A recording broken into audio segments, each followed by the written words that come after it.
Taiwan ইস্যুতে Beijing Tokyo সম্পর্কে টানাপোড়েনে ঐতিহাসিক পান্ডা কূটনৈতিকও ধরেছে ফাটল।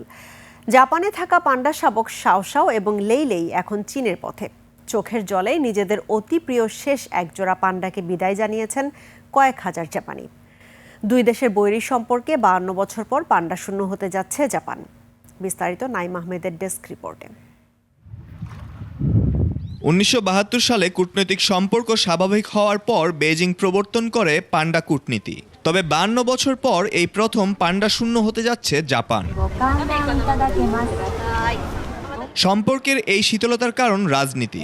তাইওয়ান ইস্যুতে জাপ প্রধানমন্ত্রী তাকাইচির সাম্প্রতিক সামরিক হস্তক্ষেপের হুঁশিয়ারি ক্ষুব্ধ করেছে বেইজিংকে। বিবৃতিতে তাকাইচি বলেছিলেন, চীন তাইওয়ানে সামরিক হস্তক্ষেপ চালালে তার সমুচিত জবাব দেবে টোকিও। এই ঘটনায় তলানিতে জাপান চীন কূটনৈতিক সম্পর্ক। যমজ পান্ডা শাবক শাওশাও এবং লেইলেই দীর্ঘ কয়েক বছর জাপানিদের হৃদয়ে জায়গা করে নেয় এই দুই সঙ্গীর যাত্রা এখন চীনের পথে। টোকিওতে রবিবার সকাল থেকেই নামে মানুষের ঢল। উদ্দেশ্য নিজেদের প্রিয় দুই অতিথিকে শেষ বিদায় জানানো। বাণিজ্য আর ভূরাজনীতির মারপেচে আটকে গেছে সাধারণ মানুষের এই আবেগ।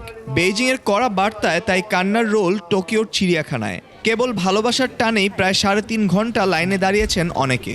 আবেদন করেছিলেন 1 লাখেরও বেশি মানুষ, কিন্তু সুযোগ পেয়েছে মাত্র 4,500 দর্শনার্থী। চীনের নিয়ম অনুযায়ী উপহার দেয়া পান্ডার মালিকানা ও তাদের শাবকদের উপর সব অধিকার বেইজিংয়ের। বিনিময়ে বড় অঙ্কের ফি গুনতে হয় দেশগুলোকে। শাওশাও আর লেইলেই চলে যাওয়ার পর উয়েনো চিড়িয়াখানার এই খাঁচাগুলো আপাতত শূন্য। দুই দেশের রাজনৈতিক বরফ না গললে অদূর ভবিষ্যতে হয়তো আর কোনো পান্ডা জাপানিদের আনন্দ দিতে আসবে না। Naim Ahmed, desk report, 21 television.